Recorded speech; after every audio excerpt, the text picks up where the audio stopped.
Okay. Right, guys.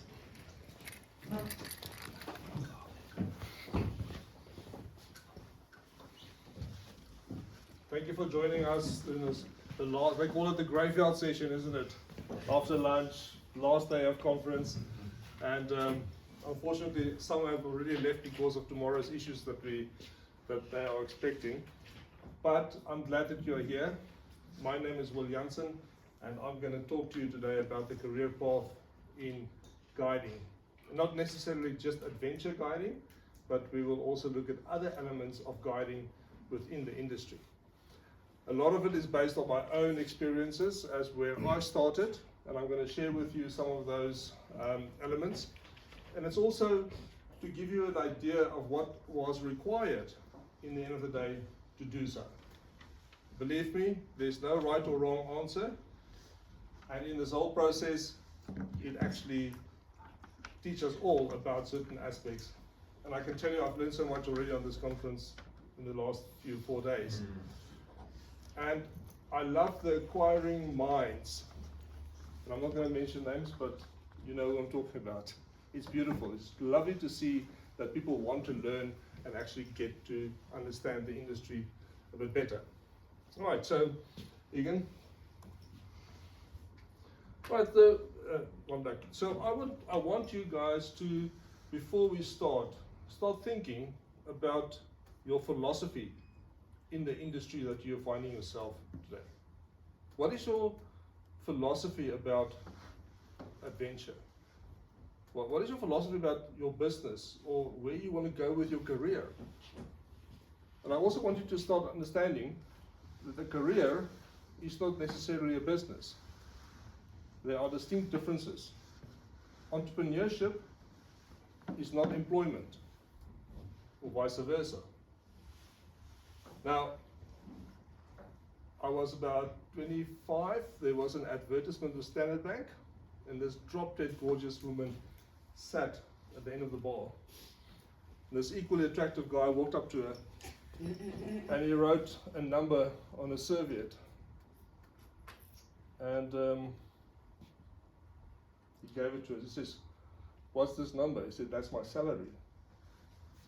She looked over to him and said, "You're earning a salary. I pay those type of salaries." And just there, it reminded me, am I going to earn a salary, or am I going to be paying those kind of salaries? And then right there, it became the employer versus the employee situation. But I also want you guys to understand that that relationship is equally important. And we're going to look about it a bit later when we start unfolding the career path. Because you're not just going to start as an employer. You need to start honing your skills somewhere. And that is very often, most people will start as an employee, and then they will transgress, or they will grow towards an employer. And there's a lot of you here that's already done that. But now it's a situation of, how can I improve it? How can I actually get better? And there's also a view that are now starting out in the industry. Okay, so again, questions asked, please. There's no right answer, there's no wrong answer. There's a lot of things to discuss. Okay, Ian? So, you can go. I'm Will Jansen from Will of Africa Adventures. We are memory smiths. We create opportunities for people to travel through Southern Africa, and we would like them to explore the way Africa operates, the way we see it. Everybody's got a take on Africa. Everybody understands Africa in a different way. And our role is to contribute towards conservation, give people opportunity to explore wildlife the way we do it responsibly, and for those people to have learned something while they were in Southern Africa. Right, guys, so unfortunately the volume on the laptop is all, but you all get that. Yes. Okay, so this was on our last expedition through Zimbabwe, when we were doing a bit of work in Zimbabwe to understand the tourism in Zimbabwe. And the major fact that we found there was that Zimbabwe is truly an adventurous overlander's paradise.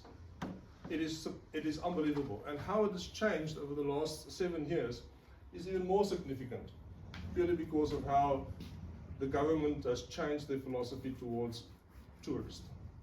So in the past, unfortunately, the police was the force in Zimbabwe. Now the military is more the force. So the police on the road don't give you that much hassle anymore when you actually get there. They actually welcome you and say, thank you for visiting our country, and off you go. So this particular video has been about understanding what's happening in Matusudona. Anybody of you know where Matusudona is in Zimbabwe? It's on the southern banks of the Kariba Lake. And then from there we went to Mana Pools. Have you ever heard of Mana Pools? Okay. Probably one of the most spiritual places to go to. And then from there we went back and came all the way Great Zimbabwe ruins, and then back to South Africa. Okay, so what do we do in these countries? And that's another conversation that we can have. But let's go back to the next slide. The objective of this session is to give you a snapshot, an understanding of where we are going to go with our careers and or our businesses. But then it's also how can we actually develop those businesses going forward. We're also going to look at why guiding matters, cultural preservation and nature conservation. Does anybody understand what that means? We actually preserve the same thing, but it's just two different forms of life. Okay, wildlife can't think for themselves. They just deal with the hand that they get dealt with. Us people are making the decisions of how that's going to happen. So culturally, you need to understand the dynamic. Wildlife, you need to understand that dynamic. And then as an adventure guide, you basically put all of those things together. Right, does it make sense? Okay, I just want to get back to this. Right, in the personal stories, we are in the industry of telling stories. Okay, you're not going to sit around the fire, hi, how was your day? You are going to actually engage people.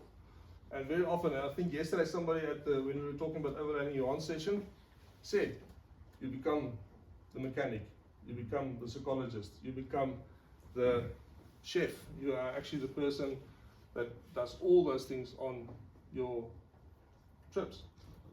But at the same time, you can build a story. You're building emphasis of where you are going to.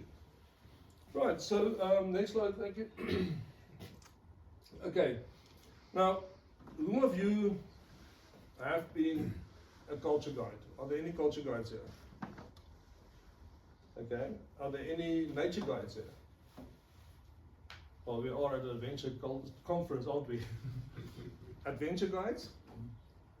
Okay, now why has the South African tourism looked at those three crucial elements: nature, cultural, and adventure? Anybody? It's easier to manage things in boxes. That's, yeah, because they've got different philosophies. Okay? But tourism covers all those areas. correct.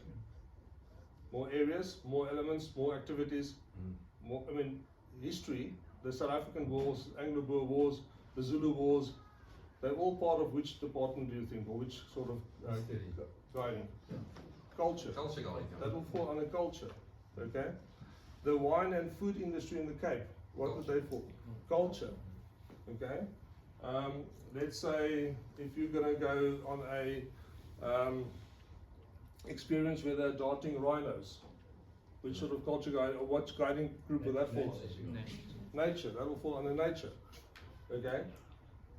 But how often does people arrive in Cape Town from London, they experience that? Now they go towards the Drakensberg, and then they go to Kruger. In that one trip, they're going to do three things. They're going to have culture experience, they're going to have an adventurous experience, and they are going to have a nature experience. Now, doesn't it make sense when you start building your business, that you can actually incorporate all those three elements.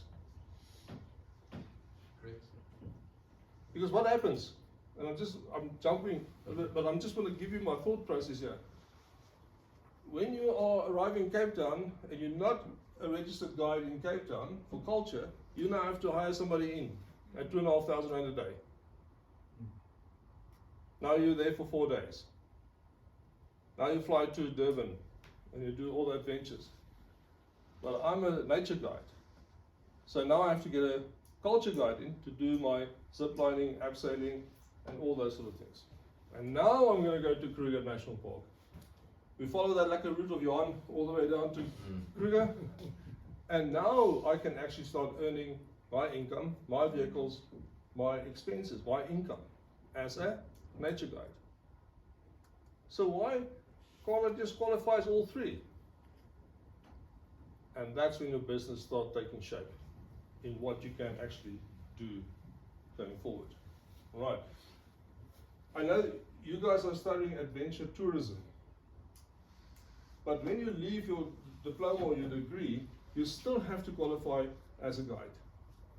You still have to qualify as a nature guide, but you have to. You can then also qualify as a nature guide. But you guys have an advantage because you already have your tourism degree in place. So start thinking around that ability to use your qualifications. So Will, if I can maybe interject here. Very much me and Will work together, so I might from time to time pop into this conversation. I think for those that are in the industry that are maybe just here to listen, they can also participate in this, but for those that are aspiring and looking for personal growth and careers and so on, before we get into the depth of it, just in your notebooks, write down how you think you'd like to set up your business, right? So I know you're here to learn about this and your pathway, but make a note of it. Just think about it to prime you, and afterwards we can continue that discussion. And yeah. It's very important because I want you guys to start having an idea, and that's why I asked you right at the beginning, start thinking about your philosophy of your business. Now, mine is simple. We are memory smiths. And the idea came from, you get a goldsmith. What other type of smith do you get? You get a wealthsmith. A wordsmith. You get a wordsmith.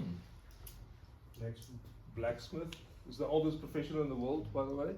I think that's prostitution. You're right, actually the second oldest. Okay. Thank heavens for that. Smith is that. Now, and we sat around the fire, and I thought to myself, well, hang on, what am I doing? I'm a memory smith. But you've trademarked it, so we can't even nick that from you. Thank you. And that brings me to a point in the conversation about trademarking. What is my logo like? What is my business name like? What is What is your brand? What is your brand? What is that? And that's all of that is going to be an extension of yourself as a person. Right, Tim, I know your head is spinning. Always. Fantastic. I think this is a very important point, is that we often think, okay, let's get the credentials or the qualification or the means to, and the work will come.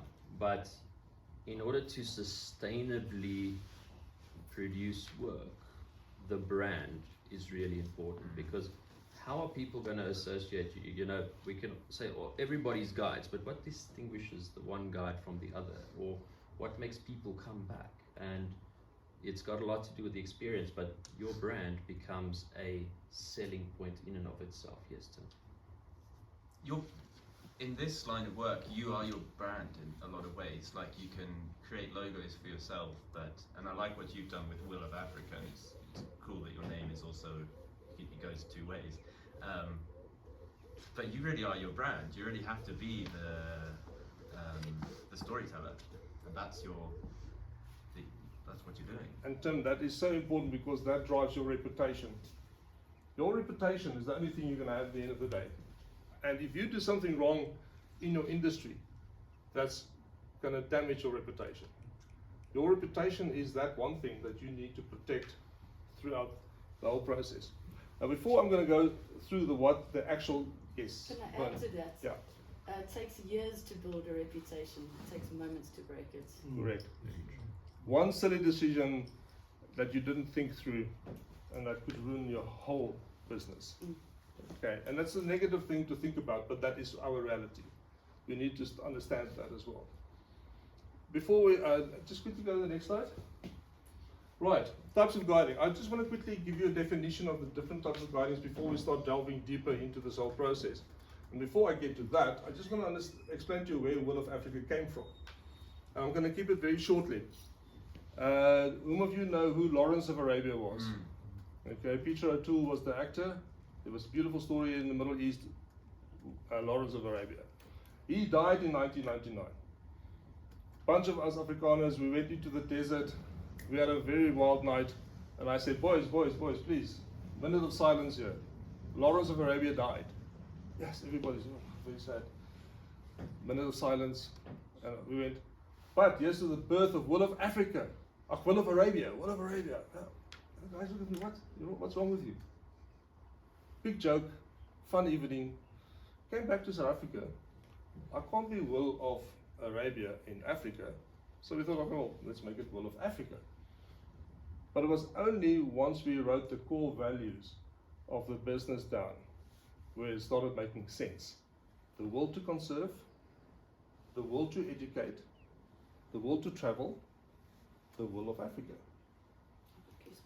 And through that, we started creating a business that I never knew was going to be a business. Because believe me, I'm the last person to be a businessman. I mean, I'm a horseman and I ride horses, and at that time I was like into 4x4s and had no idea what a business would look like. And that then became the philosophy going forward. The will to educate, the will to travel, the will to conserve. And it became structured. Then all of a sudden the hard work started. No more jolling and hunting around. Now we had to work on it. So that is where, and that's when I decided, okay, let me just qualify as a culture guide, nature guide, and then eventually later as an adventure guide. Right. Any questions so far? So, what would you consider a professional hunter? As a nature guide? He's a conservationist. A con- We classify hunters as conservationists. However, they would fall under the nature element, because everything happens in nature. They need to understand behavior of nature. They need to understand behavior of animals. But then at the same time, they also need different qualifications like ARH and all those sort of things. Egan?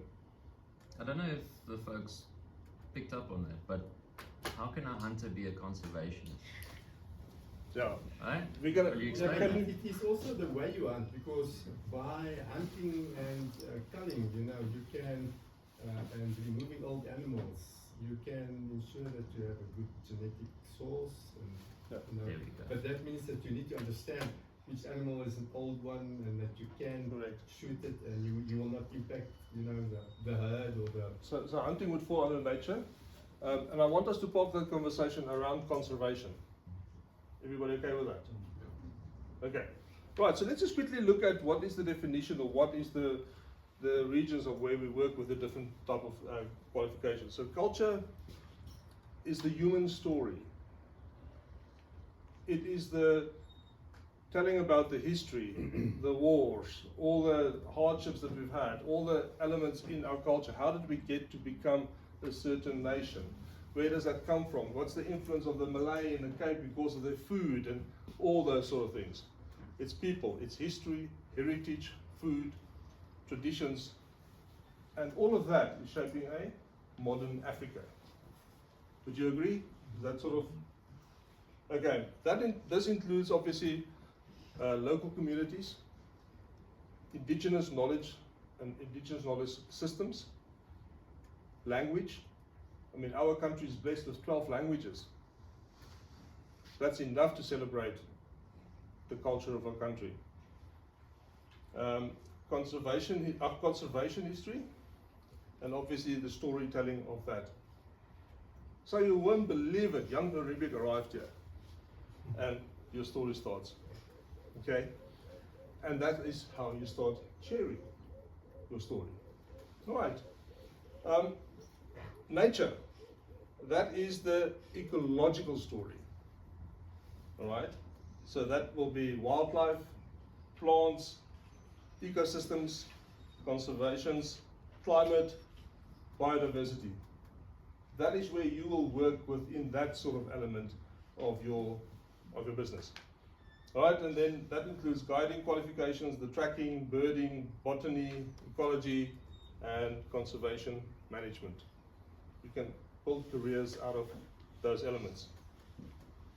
And then adventure, that's the journey story. Remember, as an overland guide or adventure guide, you are getting people to do things. So in my industry part of it, exploration, self-discovery, challenges, and new experiences. And this includes 4x4 travel, overlanding, camping, navigation, recovery techniques, river crossings, expedition logistics, abseiling, kayaking, mountain biking, and all those sort of things are all part of that industry. Horse guiding, who of you ride horses? Not for a while. Okay, that's a new thing. It's been going for a while, but that's becoming a new career where people are guiding on horseback. And funny enough, that's where I started. I started as a horse guide. No idea about the guiding, but that's because I loved horses. Right. Okay, Ian. So we just mentioned the different paths. So there's culture guide, field guide, adventure guide, and now you get to the cross path opportunities. So I'm going to now share a bit about my history. Okay. Eventually, we started doing launches for Toyota South Africa. How did I get there? Anybody can have a guess? Slowly. The right place at the right time around a fire. Correct. I didn't know it at the time, but I was taking a group of people on a safari. And it happened to be the senior vice president of Toyota South Africa. He had such a fantastic time. And he said to me, listen, but you understand 4x4s? I said, well, you won't believe it. And then the conversation started. And then eventually we started doing the launches of Toyota Land Cruiser brand.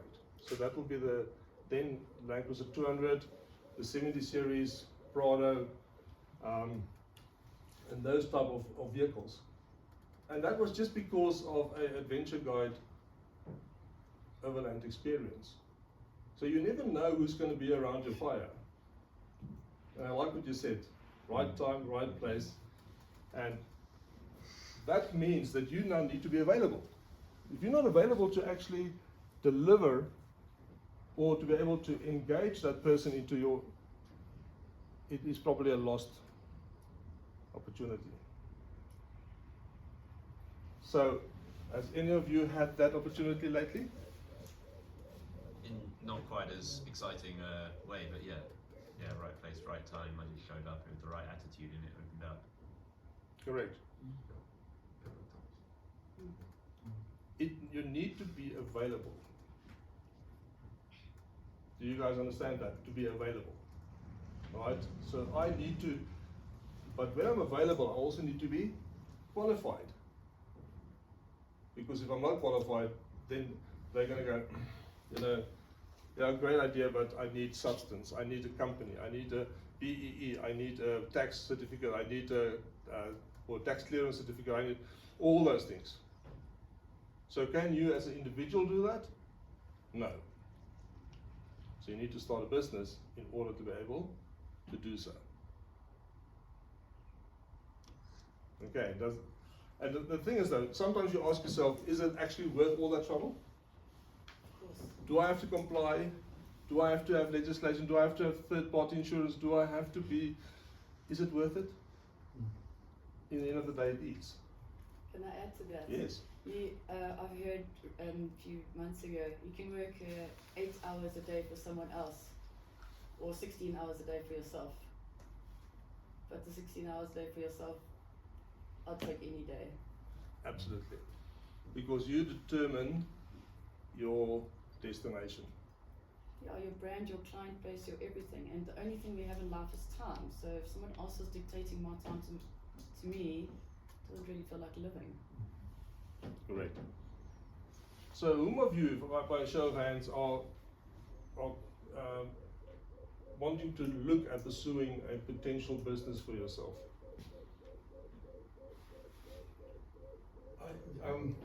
I was thinking last night, we've got this place in Mozambique, in Kalanga, and there's two ways of getting clients there. You either advertise in holiday resorts and so on, or you can start an adventure where you take them over here up to Mokongubwe, all along the Limpopo, through Kunda Maria, through Masinja and down there, and then you end up in Kalanga. But it takes you 6 or 7 days to get there. So you combine this with a Mozambican place, and then also maybe you can get a route back as well. But that will be then a big portion of that. So I was thinking about that. So that's why I'm contemplating, how to approach it and so on. That's exactly what Johan said yesterday. Overlanding, where you end is not the destination, it's the journey getting there, and how you're going to weave that into your process. Now, ladies and gentlemen, there's a lot of assistance in order to help you to get your business going. In the overlanding or the safari industry, there's a program called Wetu, wetu.com, and they've got over 60,000 destinations, and you can just put in a route, and they will kick out a whole program for you by actually then plan your routes and your adventures for that particular safari. Right, so now let's just quickly go back to the business side of things.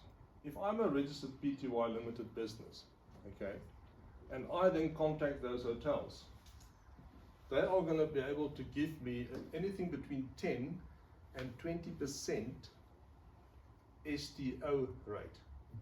Do you know what STO stands for, guys? And do you know what rack rate stands for? Okay, so for you that don't understand yet, rack rate is what you advertise your rates of your Drakensberg. 1,950 Rand per night, bed and breakfast. Okay, that's the rack rate. But the STO rate is the standard tour operators rate. So now they're going to say to you, we're going to give you 20%. So just there, you make 400 Rand per person per night as an income. But if you were an individual, the chances that you're going to be able to earn that STO rate is going to be unlikely. Okay, so now, and slowly but surely we're putting together a business model here. I'm qualified as a guide, and if I take my person from Cape Town to Drakensberg to Kruger, they paid 4,000 Rand a night in Cape Town per person. That 20% is 800 Rand a night. You've got 4 people. Just there you've actually earned 3,200 Rand.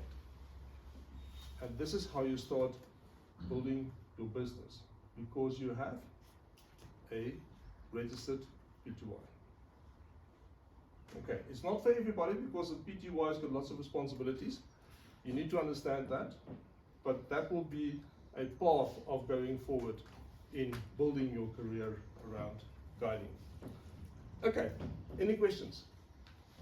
Just a comment in terms of that rule. That is why I negotiated with some parks that SAIA tour guides, overlanding guides, can register with some parks and get an STO rate. Correct. And to help everybody. Absolutely, and I mean I think we are WOA 9 or something on some parks, and when you put that code in, all your levels of STO rates is connected to that. Right. So guys, Next slide, Ian. Right. We're going to look at education and training, gaining experience, internship, volunteering. We're going to look at networking with tour operators, museums. We're going to look at developing a niche, and then obviously continuous learning to improve yourself going forward. Okay, but I want to focus, I just go one slide back. How long do you think it took us to get that shot? Right, Too long. we sat there for a while. I think it was about 2 boxes of Pringle and 4 liters of water. But when those sort of opportunities present, you need to gooi, you must skiet, you must take photographs. Right, 7 building blocks to success. I would like if you guys can write it down, have a look. I can later send this to you if you would like to. Build yourself first. What does that mean? Get yourself qualified, get yourself experience, personal experience, all those things. Confidence in what you do. Great. What else? Anybody else? Start with a brand presence. In this day and age, social media is a very powerful tool to start a brand of yourself. Absolutely. And this is where the youngsters today have actually got an advantage above us. Social media today is like their second name. You know, they hop onto it and they build it. But at no point if you're building it and you're not qualified, certified, legal, and actually have the right experiences, right? So, so you would develop things like guiding, conservation, storytelling, leadership. Do you think leadership is important here? Okay. Business knowledge, and obviously hospitality. Now this block, and this is where it comes in to become an employee for a while and not the employer, because we are most likely inexperienced. You don't know the industry so well yet. You're just out of university. You still have to find yourself. I think how many of us at 25 knew who we were? So we need to understand, have the confidence to be able to create the sense of your business, your brand. Okay, what are we sharing the world with? Can I make a practical example? Absolutely. So 10 years ago, or maybe 8 years ago, I decided to make a career change, right? Going from heavy industry into nature, adventure, that sort of thing. But where do you start? And having been a consumer in that industry, I thought to myself, listen, but how hard can it be? I have a 4-wheel drive, I have a backpack, my hiking gear. Let's just take people on trips. But as soon as you start getting into this, and it's not necessarily applicable to only that context of overlanding, it's in general, you start to realize, but hold on, I have a few questions. How do I do this legally? Oh wait, I want to take somebody there. I want to take somebody up the Sentinel. Have I ever done the Sentinel? How do I learn about that? And this is adding to what Will says. Sometimes, so I arrogantly thought, listen, I'm going to start a business and be my own employer off the bat. And this is when Johan and I met. In fact, I was a consumer on one of his tours, and I asked a few questions, and he said, take a look at adventure guiding, you know, and he gave that bit of advice. And fortunately, Will and I met, and there I found an employment opportunity to learn, and at some point you mature enough and have enough experience to then say, okay, you can carry on your own. And I think that's a very important stepping stone, is be humble enough to learn, because we have experts in the field that know. So shadow somebody like that, work for them.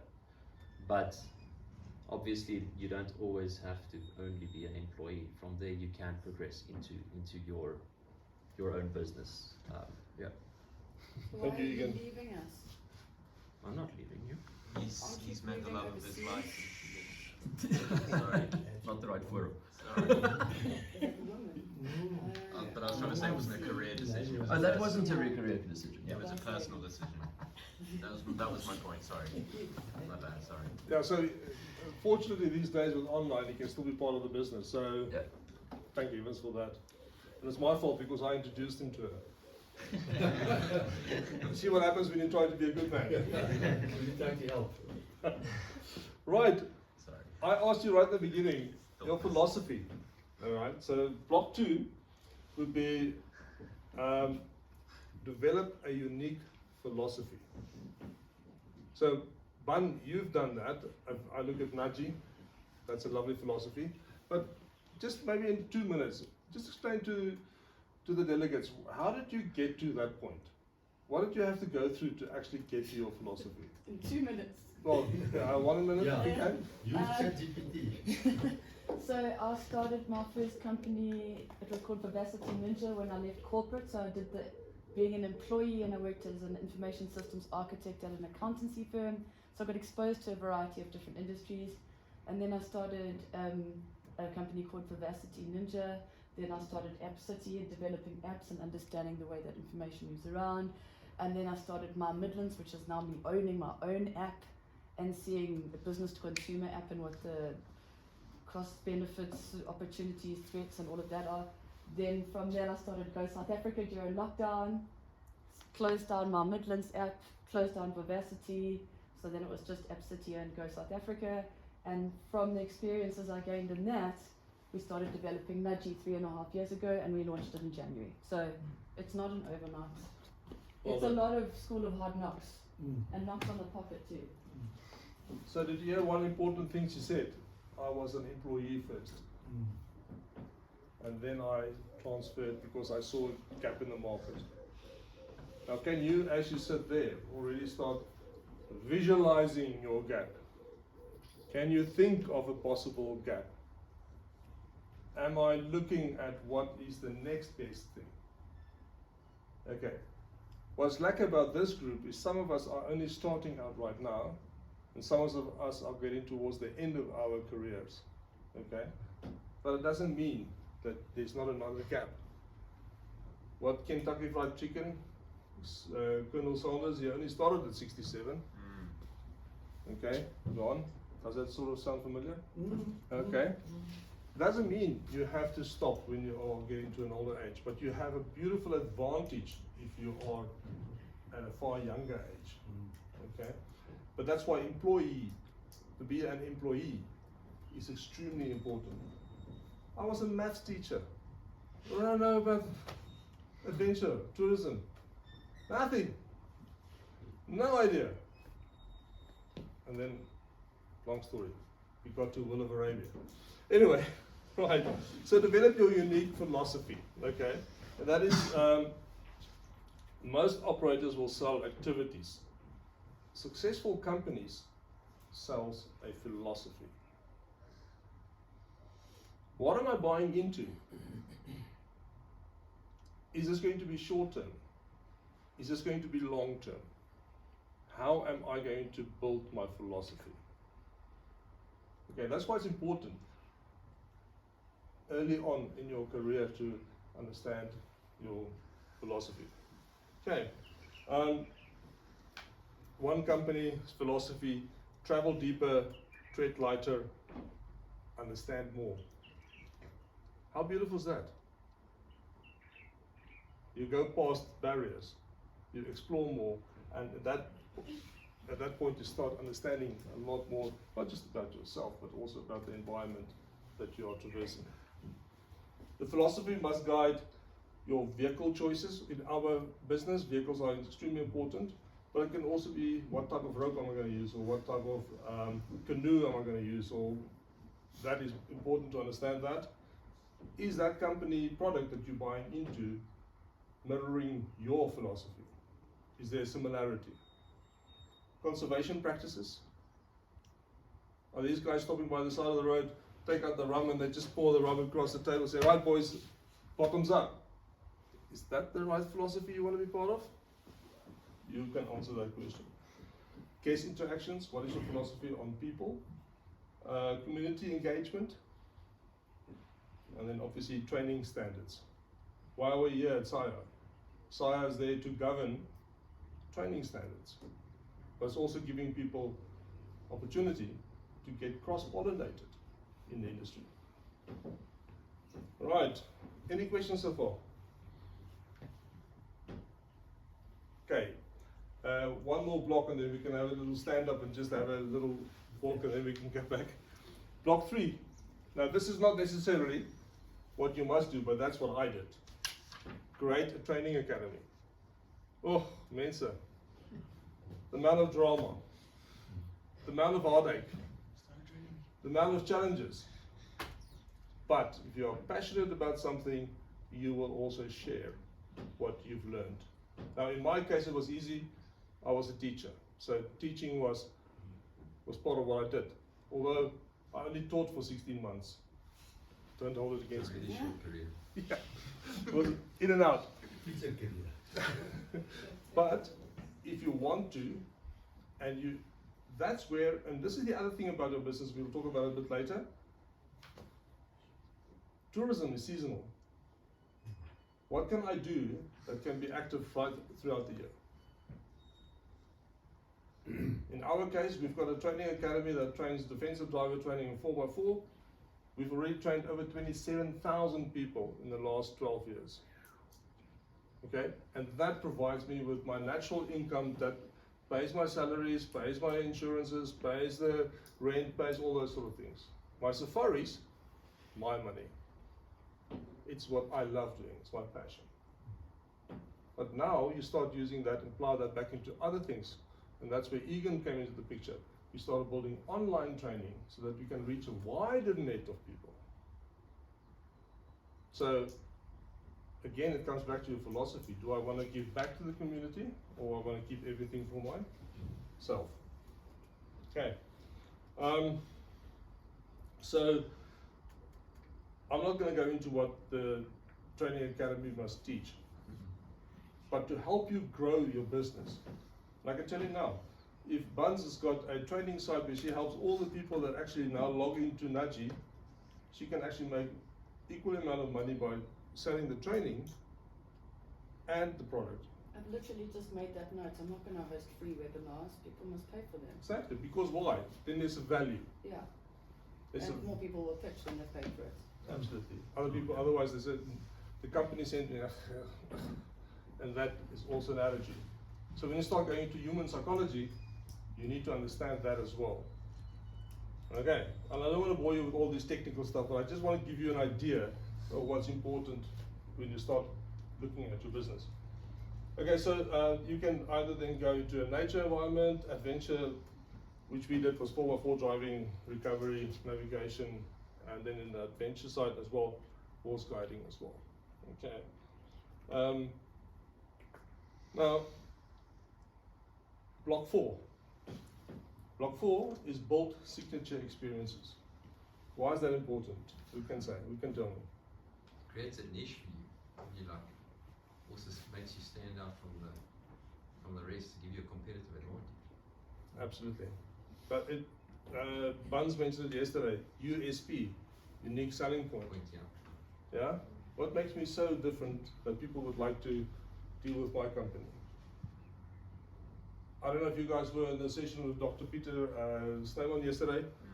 Tim had a fantastic way of presenting that whole process of a new person joining the industry.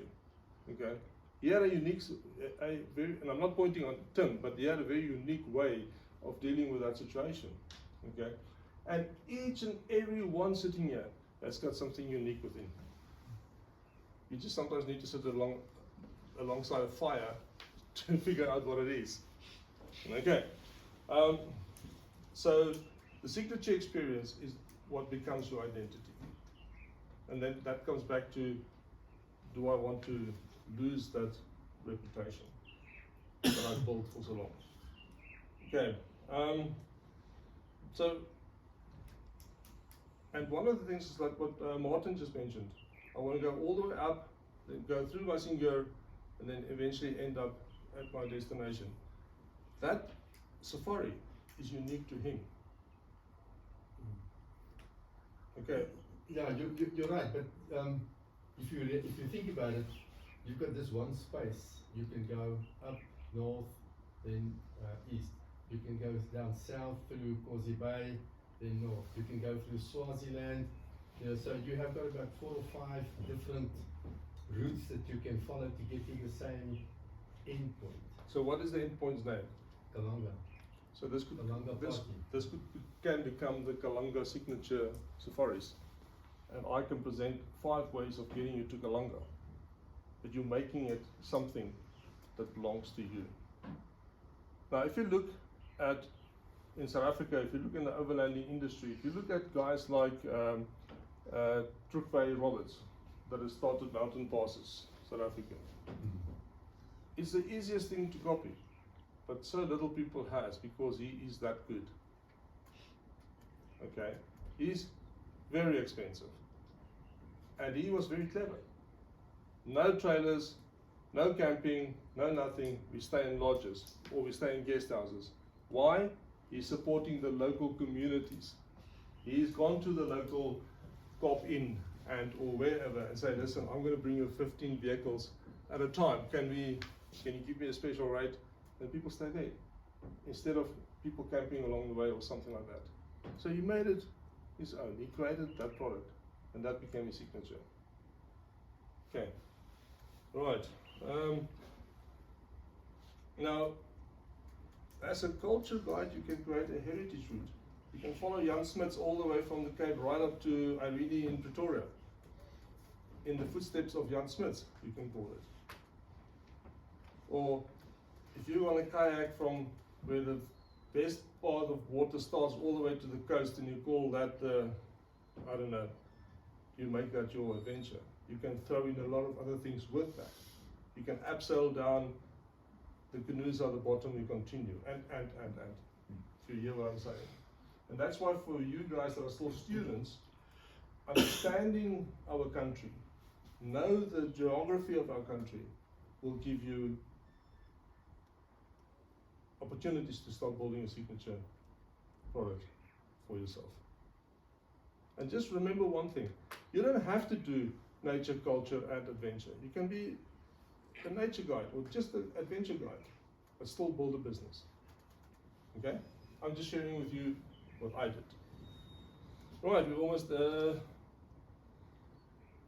I just want to get to block 4, okay? And so in block 5, you can look at your conservation must be visible.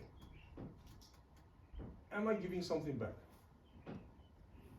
When I'm abseiling, am I making sure that I'm using the right techniques and not damaging the actual flora? Am I leaving it the way I found it, like Johan explained yesterday? I must say, Johan, I'm impressed. Because there's not a lot of people that do that. Okay? So community projects. We all come from a community, or there's a community nearby. We're looking at wildlife monitoring. That can also be part of your block to be visible. Conservation with NGOs. You actually sacrifice your time. I like it the way Egan mentioned sweat equity. Sweat equity. You guys understand what that means? I put in the hard graft, but I'm doing it for free. But somewhere along the line, it's going to pay off. Okay? And all citizen science and projects and our old age environment, people that is already a lot older, what are we doing there? They're not going to zip line down there. But what are we putting back into the community? Okay, any questions so far? Okay. Sorry, I do have a question. Did you say when you introduced block 5 visible conservation? So it's a part of your branding as well? Yeah, it must be visible. Okay. So just to give you guys a very simple example that happened on this particular conference. For those who watched the tire presentation from Apollo, one of the things were conservation, zero emissions, and there was also the other one was protecting the environment. Okay, how can you be that, but you're nowhere visible in the industry that you're actually conserving, or part of associations and everything else. And afterwards the MD came to me and said, well, now I understand why you wanted me to be here, because now I can see where Apollo Tires can become involved, because all of you sitting here need tires to get somewhere. So what we do at Kamanga is we would like get a Saturday, and then we would get 8 local young people, probably 6 women and 2 guys. And then we would start about with a kilometer of seafront. We give them each a bag, and there's a lot of plastic that washes out. And then we go and pick up the plastic and the bottles. The bottles we dig a hole and bury them. For the plastic we dig a big hole, throw all the plastic in, put it light, fire it, and then we go to the next. And we clean about a kilometer of beach and we make a video of it and so on. So that is what you involve the community, they get some money, and you clean the beach. Absolutely. But that shows that you really care, because obviously when you come there with guests next time, you want to make sure that it's clean. All right. Any other questions? Welcome, guys. Right, block 6. 2 more blocks to go. Okay, and then we're going to take a short break. And this is build partnerships. All right, what does that say? Anybody? Relationships. Anybody else? Yeah, I have a saying, businesses don't do business with business. People do business with people. And you as a people represent that business. Okay. So, and what is important in that element as a partnership or as a, with people to people? What's one of the biggest things that we all want in that relationship? Money. Okay, that's very to the point. Well, we want someone who will act what you discuss. You want integrity. So you want trust, integrity. Yeah. You want transparency. Yeah. Right? You want those things that people would like to give you as a person. The same thing we want in a relationship with your loved ones. Okay? None of us like to be lied to, nor do you want that from your partner in business. Okay, so you want people to actually, and to be on the same level, same page. You know, misunderstandings, oh, Could help us fight to find so that's why it's important to always make sure that you have a relationship in your partnerships. Okay. If I may add there, Will, is irrespective of which discipline you're guiding, what we spoke about a philosophy and for let's say for example in our context we are an overland or a culture guide. At some point your client will need some services that you might or might not provide, and it's the might not part. So another aspect of partnerships becomes my preferred suppliers or vendors, where they know what the level of quality is that my clientele expect, and I don't have to check up on that and go through all the PT of making sure they understand it, essentially training the supplier before I get there. Yes, sir. So that's not a formal partnership. No. That's a relational That's, partnership. yes, You're a simply relational. 2 free independent parties are choosing to continue to do business together. Yeah, because it's mutually beneficial. Okay. And it doesn't mean that you kind of get in the rut of always visiting the same places, but it does make sense for reliability, consistency in service, etc., to develop those. And then come the others, like your, I wouldn't say sponsors, but those that are supporting the community. So partnerships with, for example, equipment supplier, or however it may be. And those become also, it's kind of like a relationship, not necessarily a partnership, but where both are mutually benefiting from that relationship at the end of the day. Yeah, and the examples, thank you. Yeah, the examples I want to mention here is like you can then partner with lodges. Imagine you're a stargazing specialist, and you find a lodge that actually is high end but you've got a skill that none of those people have. You can partner with them. You can create a service to them, so they become a partner of yours. Okay. Vehicle manufacturers. We chose Toyota. That's my choice, right? There's equally other good vehicles, but it just happened to be that we grew into the Toyota relationship. Outfitters, right? Clothing brands, and all those sort of things that can become partners. If you're a really good guide, you can go to Moby Lodge and say, listen, I'm a really well qualified guide, like nature, culture and adventure, and I would like to take your people. Because you pay 1.4 million rand for a caravan. Do you think they're not going to be able to afford you as a guide? There's an opportunity. Nobody's doing it. Conservation organizations can become a partner. Universities can become a partner.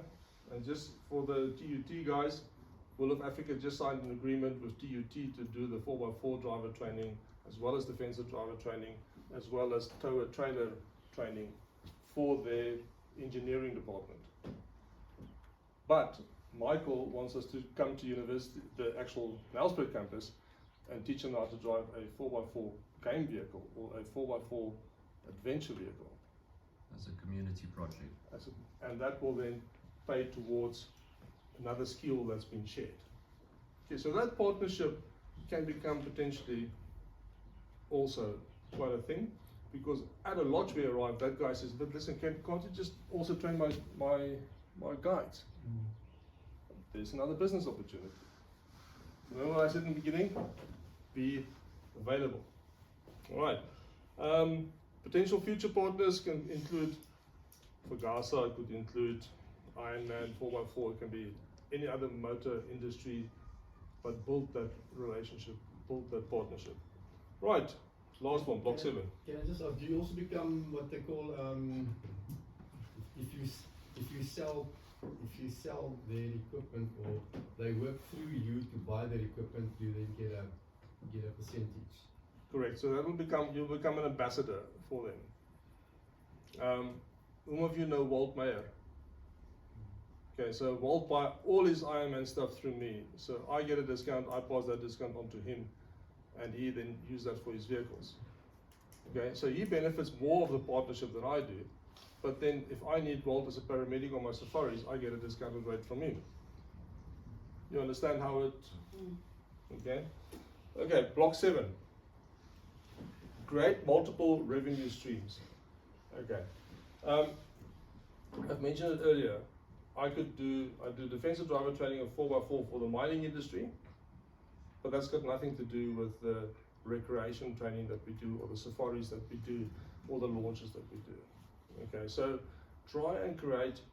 I know some people start doing online shops. It doesn't take a lot of time, but it takes some requirement. That forms an income stream. Some people teach English to the Far East people, okay, when they don't work or they don't do guiding. It forms an income stream.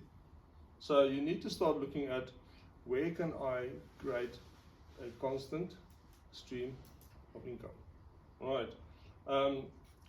So you can, in tourism, safaris, expeditions, cultural journeys, you can consult, you can design certain itineraries for people, you can actually use your skills to help people to understand things better. You can help with tourism development. That's what Saya and Johan does. I mean, we're doing the 4x4 development in our chapter. Media, the youngsters, social media. I mean, what you did with Naji. I mean, I was blown away yesterday. It's fantastic, because I didn't know that while we were typing in, it comes on the board there. How on earth? So that was very good. You can also, if you have a very good qualification in like a paramedic, you can be in the film industry. You can work there to actually be on site or stunts and all those sort of things.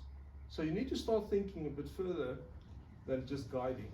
But guiding will place you in a position where people will actually trust your qualification, because people's lives depend on you. When you are climbing a wall or you are upside down a waterfall. So why would they not trust you when you're actually at a film set? those are all opportunities. Right, I can't see that small. Right. Yes, so any questions? Shall we take a 10-minute break? And then what time is it now? It's now 6 minutes past. So let's say 15:15, and then we'll just wrap up quickly. Thank you, guys. Thanks, Will.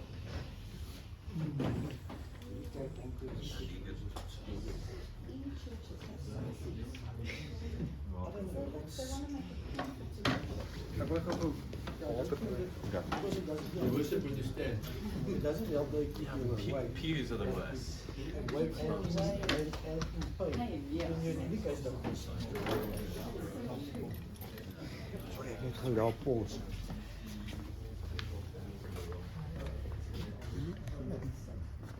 Just this is not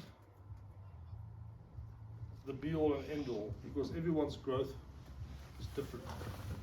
Everyone is at a different stage of their careers, and everyone is going to acquire a skill set not in the same time.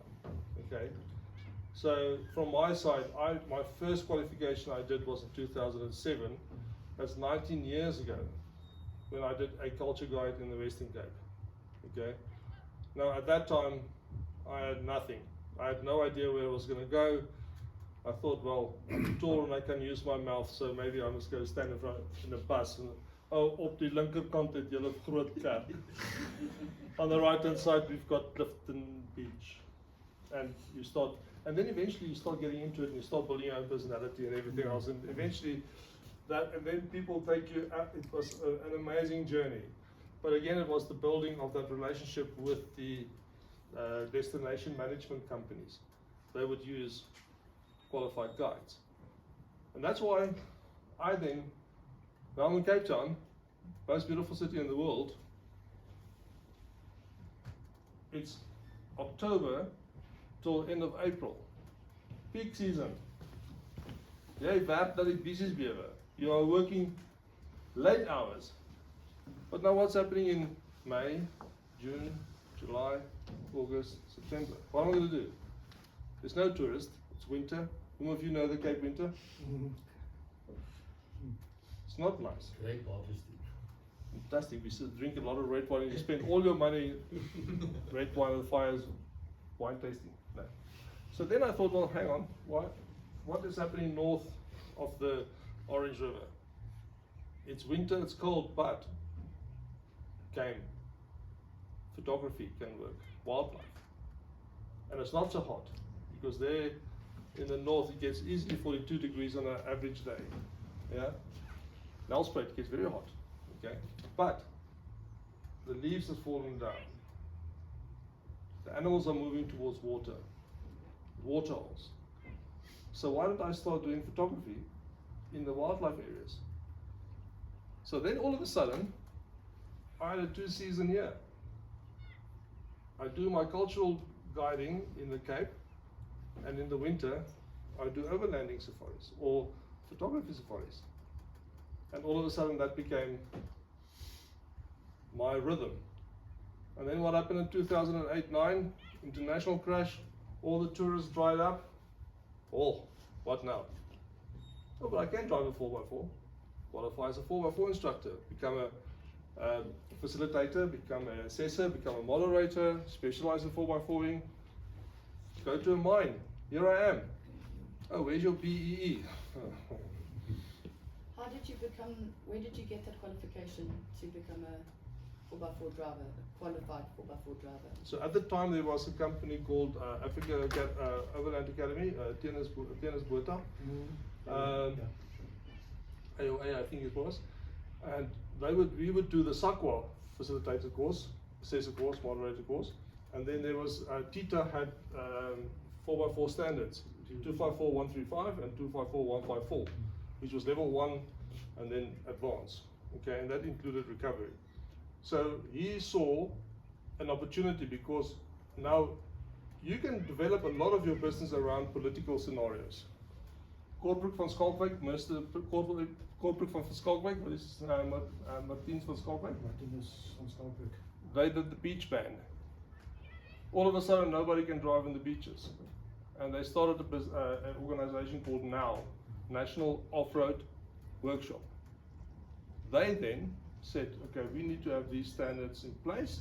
We need to, people want to drive on sensitive areas, need to have a 4x4 license. The same as when you are going to go on the sea with a boat, you need a skipper's license. Okay, you need to be qualified. And that's where it started. That all of a sudden, there was a standard. There was an accredited standard by TITA. And the mines loved it, because now they can actually, their skills development levy, they can actually deduct, because they are doing accredited training. I had no idea about those things. But fortunately, my farm is in Witbank. I landed in the guy's office and he said, when can you start? And we then developed the training, and we then wrote the IP for that company. So again, being available. But sometimes political decisions can play in your favor to develop a industry or a training program. Somebody want to ask a question? Egan. If I may add to what Will is saying, it is very important to remain up to date and current with current affairs and developments in the industry in general, and not only in the industry but in the world.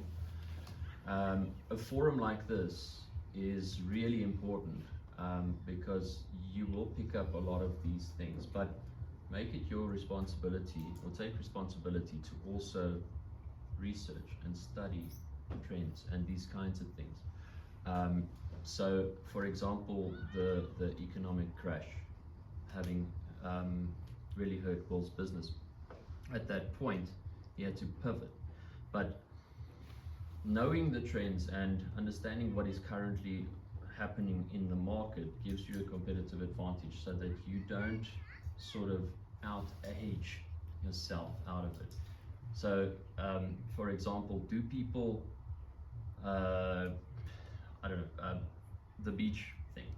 Maybe there was a huge thing about training people on sand, and I might invest a lot of my time and money into doing that, but not knowing the legislation had changed, and all of a sudden the revenue has dried up from that, and you might have not known why, you know. So I think this is really important, is to remain up to date with what is currently happening at any point in time. So be aware, and also like be available to understand those part of the elements as well. Okay. Right, let's just quickly look at the growth ladder. For lack of a better word, I call it the growth ladder. For those who would like to have all this information later, just please drop me your phone number and I'll WhatsApp it to you. Okay, it's for free. You can just use it. The growth ladder, stage 1. This could be anything from year 1 to year 5 in your career. Depends on your skill set. Depends on your embedded knowledge. Some of us already at the later stage of our careers has got a lot of knowledge, okay? So certain things might go quicker, but you need to acquire the knowledge to get there, okay? So in this particular instance, we say year 1 and 2. You need to build or focus on your reputation, your content, or the offering that you want to do in your business, okay? Small groups, it's a lot easier to work with small groups than bigger groups. Okay? And then obviously create premium experiences. Like I said earlier about your signature brand, that's just that one thing. I mean, who would have thought people are going to go and line up to do a ghost tour in Pretoria? Yeah. Wie het gedink? There's lots of those examples. Exactly, who thought? And that guy is making good life for himself. Talking about ghosts all day. I wonder how many came to visit him. Anyway, stage 2. He's got good relationships. He's got very good relationships. And they're lasting relationships. You see, they understand the relationship part. Okay, stage 2, that could be anything from years 3 to 5. Okay, that would be, you can either create an academy, or you can have additional guides, because it's all within the numbers. How can I scale my business? All right. partnerships like we said earlier, and again, come back to the signature expeditions that I had. Okay, that is important. Can I add to what you mentioned about additional guides? Folks, so at any given point in time, you only have so much time to your disposal, right? So the demand might exceed your supply, right? And this is where, in order to grow further, or even grow your revenue, or even grow as a business or an individual operation, this is where it's then starts coming into play, to appoint an additional guide to assist you.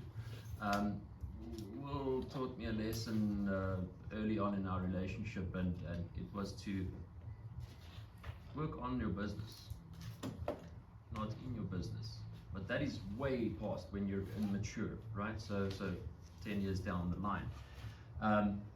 Then you start perhaps stepping back. But as Tim rightfully said, a lot of times people are the experience. You are very much the brand, the experience. However, training and guiding your newly appointed guide on your philosophy, on your ways, this is how you then transfer and make sure that that heritage or that brand continues going forth into the future. Will? Yes, thank you. Tim? Just a question on that. Have you explored increasing your capacity through adding another person in performing a sim role, getting a new guide, or just keeping your capacity the same and just increasing your price? Both options work. Yeah. Okay. Both options work. Depends on what type of personality you are. Okay. If you're a very trusting person, you trust the next person, you're going to want to empower a youngster to come in and build a relationship and help. He helps you to build your business further. Right, so I don't have children. Okay, so I'm sitting with a situation now. When I retire, what am I going to do with my business? I'm going to give it to my son. So I've got 3 very strong relationships that are 15 years younger than I, that when I'm 65, they're only about 50. So they've got another 15 years to grow that business, right? And my BEE partner, Joshua, my Betwa, he's 33 years old. He works so hard, but when I retire, he's going to continue, and he's already 51% business partner. So he's got that going for him. It will be interesting to see what he does with his succession plan. Egan is one of my partners. Egan's got shares in my business, okay? And there's 2 other gentlemen, and they're all 40 and younger. There's no point for me to come to Johan and say, Johan, I can with no partners for it. Exactly, we're going to retire together. And guys, that is where you need to start. It's lacquer from the younger guys to learn from the older guys. But if I want to protect Will of Africa as a reputation in this industry, I need to get the youngsters from a young age in to learn that way, that philosophy, that structure. Indoctrinated. Exactly. Thank you, Martin. I wasn't going to go that far. But I mean, I thought that was a short description. And that is how you, and this is why the message to you young guys, get involved in businesses. See where you can become part of that structures that you, and show your worth, show your contribution, show your skill, show your willingness. Okay, show that. And that will help you to grow into a future business. Okay? I've got a simple slogan, work at it. W stands for willingness. O stands for openness. R stands for respect. K stands for knowledge. So we are at work, all right? At attitude. Transparency. What do you think I and T stands for? Integrity and trust. That's part of my philosophy. And we opened this conversation with what's my philosophy? I mean, we are Baby Smith is also philosophy, but that is basically a tagline. What is my philosophy? What are my core values? Have I got any? Who of you know what IKEA stands for? Or who IKEA is, sorry. Flat pack furniture from Exactly. But IKEA stands also for integrity, knowledge, excellence and acceptance. Those are the core values of the business. Alright, so you need to start looking at what am I going to represent the day when I have my business. Let's forget about the culture side or the nature side or adventure side. As a business, what is my philosophy?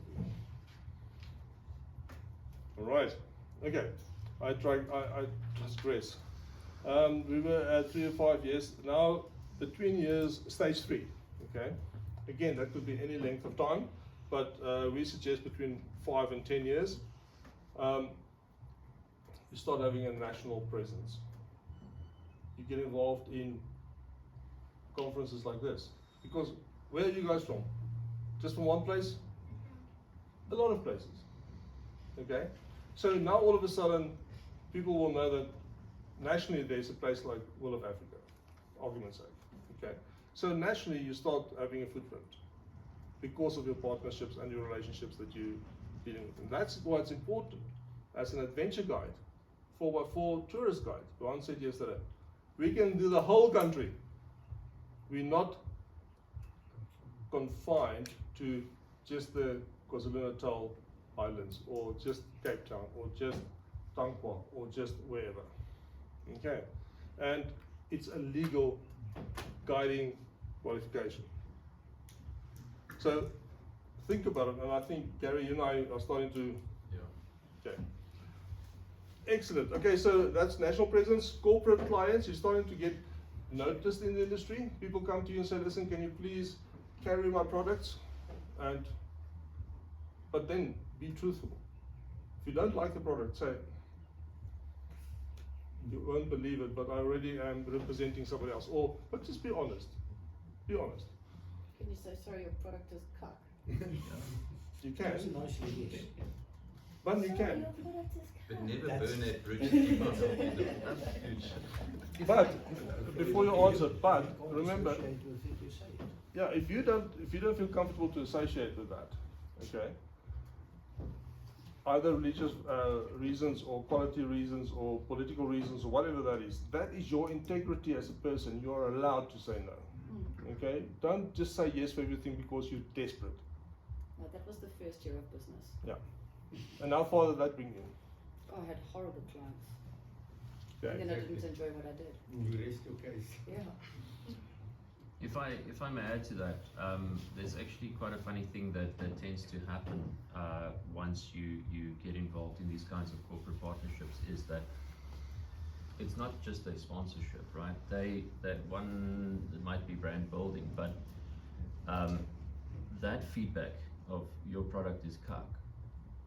A lot of manufacturers will appreciate that, because if that's your perception as an expert in the field, what about everybody else? So quality, this thing fails here, and then that becomes a part of R&D process for them to improve their product. So, and I'll take an example. We have a partnership like that where something failed on a premium product, and we write a technical report, or not just a technical report, a report of, listen, this has happened, this is what led up to the situation, send it back, and this manufacturer or supplier or partner really appreciates that feedback, and he works it back into his research and development to improve the product, so product improvement. So being critical isn't always a bad thing. It can also be very useful, and that again builds into a reputation where, listen, these people know what they're talking about. We can rely on them for honest feedback to improve our quality at the end of the day. Also self-worth, sorry. No, go. Also self-worth, so for an example, I had a client, and he's a business coach, and we were building his website together, but he kept getting, he's obviously had, also a bit of context, had terrible experiences trying to build his website with other developers, and he was upfront about that.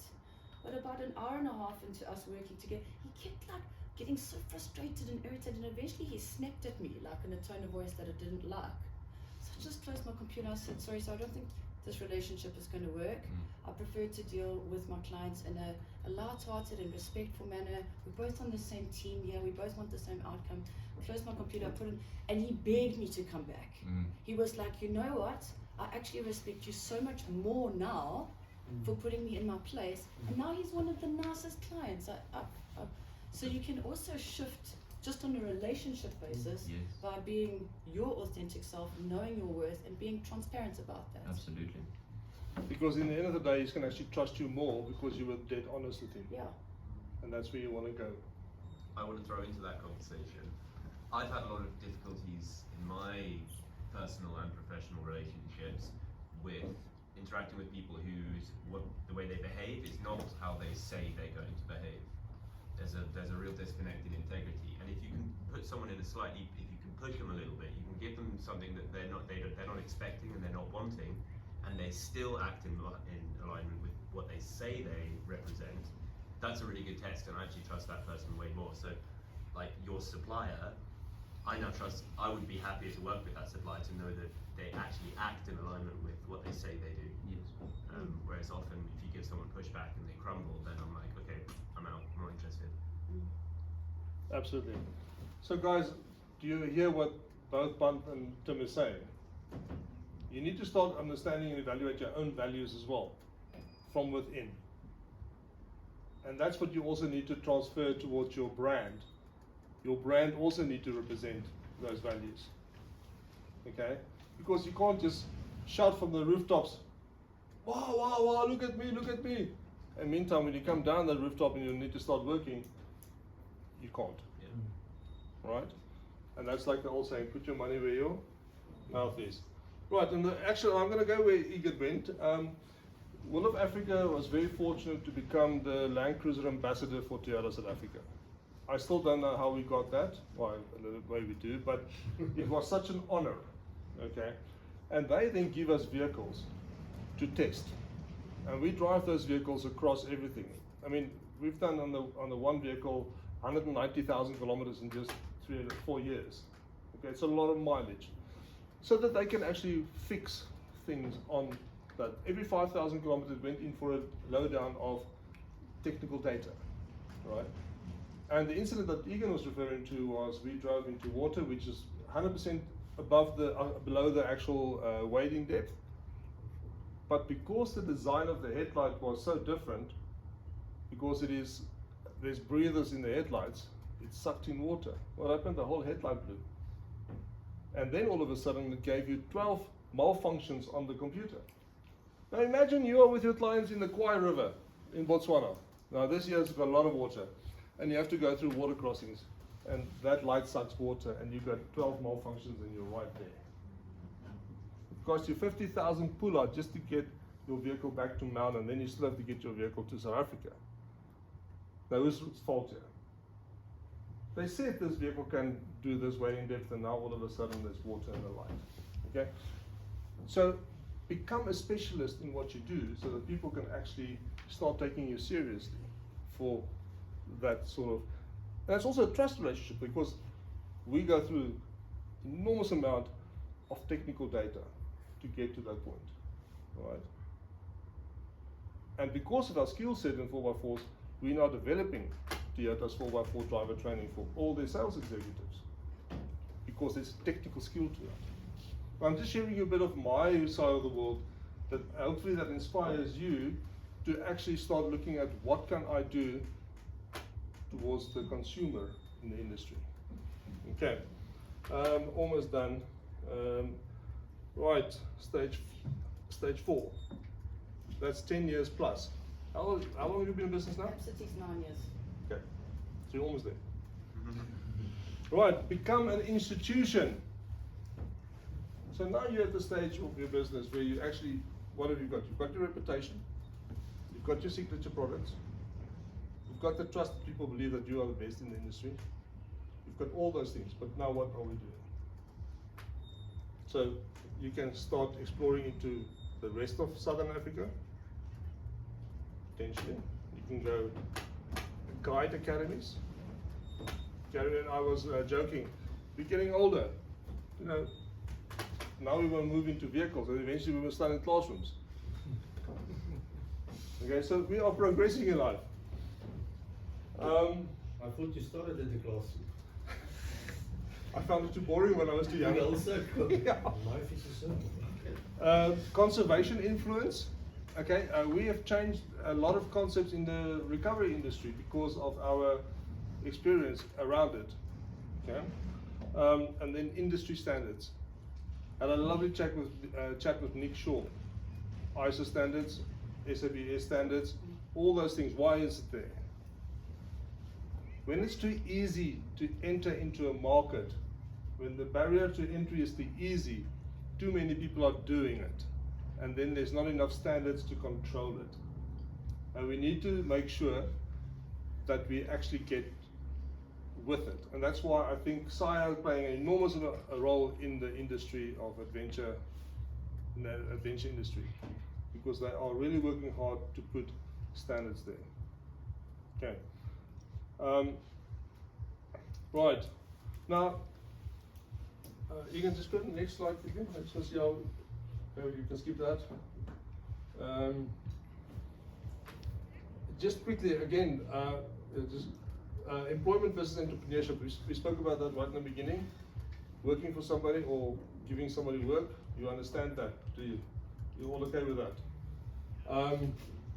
Business essentials. This I just want to spend a bit of time there. Licensing and permits. Do you feel that's important, or is that just an administration nightmare? Well, it's essential. It says so, doesn't it? Yeah, but I mean, I know that anyway. So, do you think it's important to have those things? Yeah. Why? Well, there's so many reasons. Firstly, you're like, it's a lot harder to then be sued by someone. So you're protecting yourself, but you're also showing that you respect the experience, you respect your customer, and you respect the whole process. You're doing your due diligence, and I think that's also really important. Correct. Gary, how would you feel? You are a total legal operator. Now, this small copy from the Val comes and he opens a business right next to you, but he's got no licensing, he's got no permits, he's half your price, and That's not great. it's not great. Yeah. So, what are we doing about that? Let's not go there. Are we going to allow that, or are we going to say, hang on. So, what is our? Is it hard? Your hospital. No, I didn't do that at the beginning. So, a few more minutes. What is our responsibility as an industry? Okay, he's going to say, "Oh, but you're taking my business away." Yeah, but do the right thing. What is the right thing to do? Right. Then marketing. We had a lovely conversation with Bonsai-SA. I don't know who was in Bun's session yesterday. Okay, so there were 5 of us. It's important to market your product correctly. Okay, we can all market something, but I can't do marketing. We rely on something else. But marketing is extremely important to be able to drive your business forward. But again, don't market so much that you can't then deliver of what you say you're going to deliver. Also be careful to not spend too much money on marketing when you don't run into profit. Exactly. Because then you start farming backwards, eh? Right. Remember, PTY Limited, be legal, register. The directors need to be compliant, they need to be crime-free. There's a lot of things that they have to do. They have to fill in reports, financial statements every year, all those things that you have to do. Products need to be certified or approved. You can't just have a product and it doesn't comply to certain standards. It's wonderful if you have a product when you have a life warranty to it, because that means your product is that good that it will last a lifetime. Don't have recurring business. Exactly, that's why we don't have life warranties in adventure industry, do we? It's impossible to have a life warranty in industry, or where we at. Okay. In your square pots. No, that's going to be a 5-year warranty. Finance is important. Some people, to start a business, you would need a partner, an investor. Make sure when you do that, that person has got your interest at heart as well, and not just going to steal from you, or that you don't steal from him. Make sure that relationship is a strong relationship, because finance is normally the first thing when partnerships start going south. Okay? HR. These days, with AI and those sort of things, there are even HR tools to help you to make sure that everybody is compliant. Is UIF paid? Is there tax deduction? Have you got medical aid or hospital plans, or what is your requirement? Especially in the risky adventure side of business, third-party insurances, all those sort of things. It's important to understand what's needed in your business. Okay? Your tools. What tools are you using? She's not going to use my old laptop to drive her business. Okay? But you're not going to charge 6,000 Rand a day for a safari with a 1984 Hilux, are you? No. You need to be realistic. You need to be relevant. You also need to respect your client in the tools that you use. Yeah, that's just a philosophy that I want you guys to think about. How high am I going to charge my clients? And here's a funny thing. We said earlier this afternoon, when people don't pay, they don't really care. In 2007, I had to make a decision. Am I going to charge my clients 500 Rand a day, or am I going to charge them 2,000 Rand a day? And then the one guy said to me, I'll never forget this, Stuart Neve, he said to me, Willis, when you get up in the morning at 5 o'clock, and you go to bed at 10 o'clock, when you do all your activities, if you charge 500 Rand or 2,000 Rand a day, you still have to get up at 5 o'clock. You're still going to have to do through that whole process. But the people that pay 500 Rand a day or afford 500 Rand a day are going to be the people that's going to complain the most. The people that's going to pay 2,000 Rand a day are the people that's going to be thankful that you're spending your time with them, and they are the people that doesn't have to save for a year to do your safari. They just dropped it over 2 months and say, I want to go on your safari. And that's why it's very important when you price your activity, and when you start pricing your services, and you have your self-worth as a value. What do I charge? Rolex, funny story. The family went away on holiday. The guy said to the shopkeeper, please, just look after the shop. He went, put a big sign on, all stuff must go, all watches must go, new range arriving. Sold everything out. The guys came back, said, listen, we're going to have to make a few watches. And they 4 times the value priced the Rolex as a watch. And then all of a sudden, the people that could afford the 4 times more watch, it just immediately changed your demographics of your client. So be careful to start too low because you're desperate, and forget about the fact that you're actually worth that amount. Also the opposite applies. Be careful not to start charging too much before you've got the experience to back it up. You have to back it up. You're absolutely right. Okay. Now, price. There's a whole conversation for like 2 weeks about pricing. So think about it. Pricing is extremely important. And what's happening in the car market at the moment? A Chinese vehicle is 2/3 of the price of a traditional vehicle. But can you warranty the service, the parts, the resale, and all reliability and all those things? You don't know. So weigh it up. Right. And then obviously your clients is important. You can have either local clients, regional clients, international clients. It's through your relationships that you build your businesses, and word of mouth is your strongest form of marketing. Because that one person said, we had the most amazing time in Africa. If you want to go, speak to Will, or speak to Chris, or speak to Ron. They will sell it for you, and you don't have to do that type of marketing. And please, I'm not bragging, but I just want to give you the guys an opportunity to think. I had one client, and she sent her boss. He paid R1 million for 2 weeks for him and his wife on a Botswana safari. but he wanted to have private accommodation, nobody near him, private, just him and his wife in the vehicle. He wants to fly, just him and his wife in the aeroplane. He's a helicopter pilot. It was private. It needs to be private in every sense.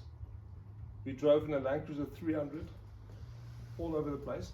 He wants to be, it cost him R1 million for 2 weeks. Botswana.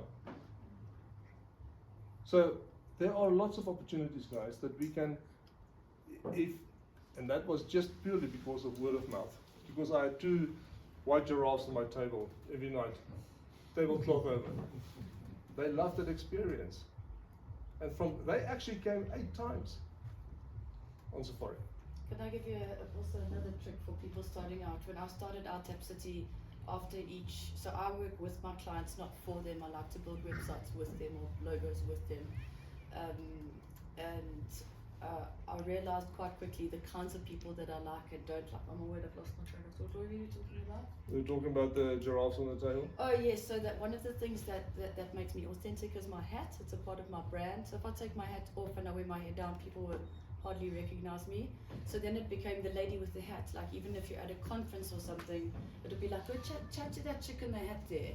So that was one thing. So Zebra lady. yeah, well, I've got a lot of things. They're all fedoras though. I've got a collection of different fedoras. So that's also a talk. Like, oh, you're wearing a different hat to last time. So it became a thing. I also have business cards, and I've got a variety of about 8 different, the same business card, but 8 pictures. And in different pictures, I've got different outfits, and I'm doing different things. And then I present people at like an Africa tourism in Durban or something. My business cards become a talking topic. And then I go to the following one, they're like, you're the lady with the business cards, you know. So try and find little things that make you dare to be different, basically, yeah. And back it up with be a lekker person. Yeah. You know, be a lekker person. You know, Then you also know when someone's chosen that card, what kind of my personality I need to give them, because it's like a nice indicator of do I need to be professional anti-afforder, can I be bona fide gangster, like, yeah. Absolutely. And I think being so diverse also helps you in a lot of aspects in your business. You can just do another slide as soon as we're almost done. Lekker. That was a young male in Mapua Sahubi, and yeah, it was a great experience. Right, remember we spoke earlier about, I just want to quickly conclude, seasonality and income fluctuations. Remember I said I went to the Western Cape, and then in the winter I would do safaris up. That's all to do with seasonalities, and incomes can vary, okay? Remember, if you work for somebody and you work for yourself, that income is not the same, but one is less risky than the other. Risk management. Yesterday, beautiful conversation with Nick Shaw and Malcolm and them about duty of care. That's an enormous part of your business. Make sure that you understand that. That's very important. Sustainability and responsible tourism. Don't go and drive all over the sand dunes and all over the. Some countries still have beach driving. Don't go drive over the turtles' eggs, nests, and everything else. Be sensitive. Emerging trends, digital tourism, eco-conscious travelers, cultural immersions. There's a big thing now where people want to have a educational experience on safari. Okay, yeah, Big Five was lekker. If you're a first, second time visitor to South Africa, Big Five is shone and all. But now you want to actually get more involved, and that's why your skills will become extremely important to transfer that information and knowledge. Yes, Egan? If I can add to digital tourism, as in the adventure industry, we often find ourselves in some of the most beautiful places on the planet, doing some of the coolest activities known to humans.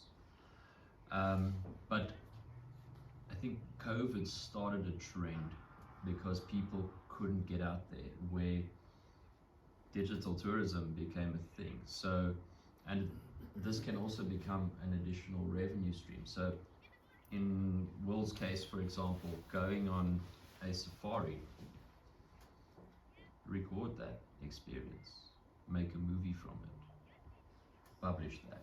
This becomes digital tourism. So now you've got the granny at home that can no longer has the mobility to participate in adventure tourism, living vicariously and still experiencing, getting that experience, getting that rush through this digital tourism. But it's a tricky thing though, because if you hanging off the end of a zip line, or if you're the guide guiding a zip line, you may, or the client may or may not like you videoing that experience. And in our case, if we're driving with clients in our vehicles, they may or may not. So one should be a little cautious about how you approach it. But some people are weird. Some people would love to be the center of attention, and that might become a value add to the experience. Oh, cool, we're making a movie because I'm going to send it to 50 of my friends and share this wonderful experience, and that video goes viral and gets 1 million views, and winter's covered or summer's covered, you know. So that's another avenue to explore. We have very powerful cameras that can produce FHD quality video. Even simple phones nowadays can do HD quality video with audio. You can get very simple video editing tools online for free. Even apps that can do that. And I'm too lazy to have done that, but I had plenty of opportunity to have done that.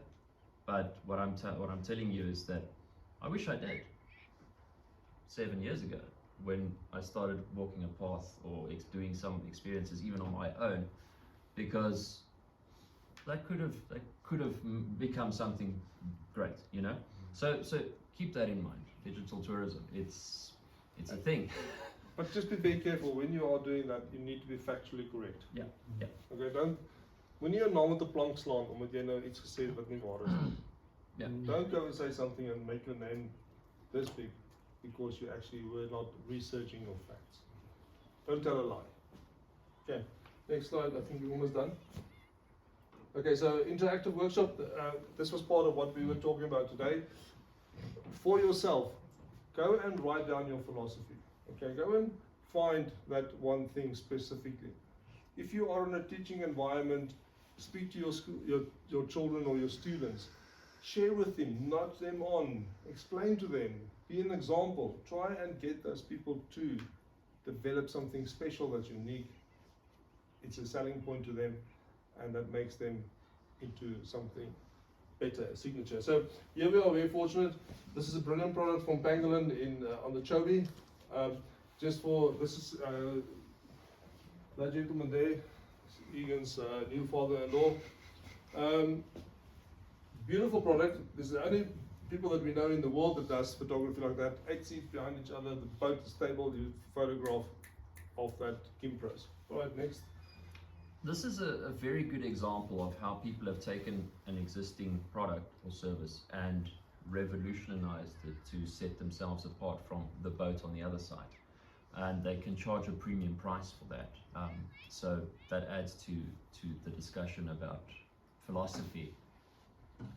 Oh, that's okay, you can just leave it there. So guys, guiding is not just a job, it's a way to connect people with meaning.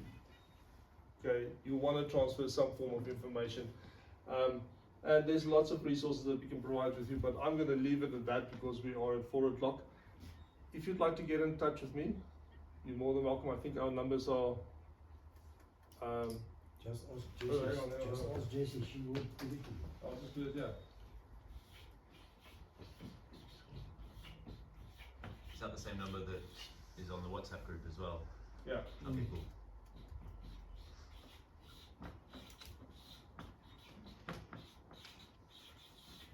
I'm going to be sending you pictures of my I cat believe if you've you're got not a careful. Gmail. It's really So what's wrong with that? having a Gmail. It's nothing worse than unsolicited No, net it's not pics. professional. It's not professional. you can send to will@willofafrica.co.za as well. And you redirect that to your Gmail. No, eh? no. Does he? No. No. Guys, so if you'd like this presentation that I've done now today, I can email it to you or WhatsApp it to you, okay? It's not rocket science, but it will just maybe give you a bit of encouragement. And it might not be now, it might be in 3 years' time, you'll remember this conversation. But be proactive, be, like I always say, be a lacquer person, you know? It's a lot of other people that's also going to benefit from your way going forward. So from my side, thank you very much for sitting through with us these last 2 hours. I really appreciate your presence, and thanks for all the questioning and everything else. Looking forward to have a braai with you later.